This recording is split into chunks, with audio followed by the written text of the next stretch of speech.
IM mahasiswa semester 7 diamankan Panitia Seleksi Kompetensi Dasar Calon Pegawai Negeri Sipil Kementerian Hukum dan HAM di Surabaya, Jawa Timur pada Selasa 14 November 2023. Mahasiswa Fakultas Teknik Lingkungan di salah satu perguruan tinggi di Kabupaten Jember itu menjadi joki untuk peserta berinisial AM.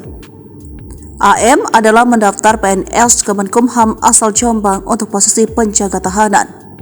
Ia mendaftar untuk posisi penjaga tahanan dan dijadwalkan mengikuti ujian pada seksi ketiga hari ini.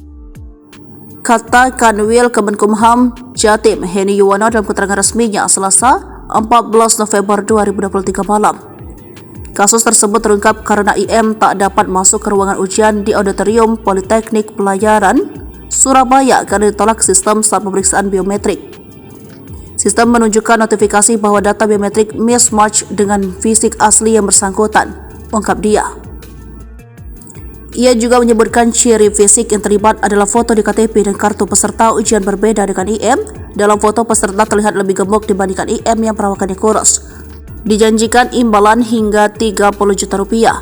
IM kemudian diamankan oleh panitia dan diserahkan ke Polsek Gunung Anyar. Kepada petugas, IM mengaku dijanjikan imbalan hingga 30 juta rupiah jika peserta AM berhasil lolos PNS.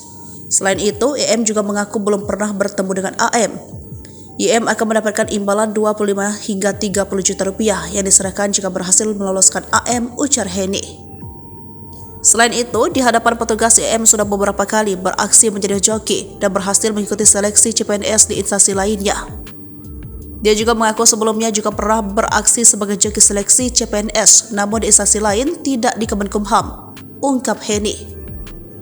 Ia pun mengingatkan agar peserta menjalani proses seleksi dengan baik sesuai jadwal. Seleksi kompetensi dasar CPNS Kemenkumham Jatim akan dilaksanakan hingga Kamis, 16 November 2023. Semua peserta diingatkan untuk menjalani proses seleksi ini dengan integritas dan kejujuran agar hasil yang diperoleh mewakili kemampuan sebenarnya, tutup Heni.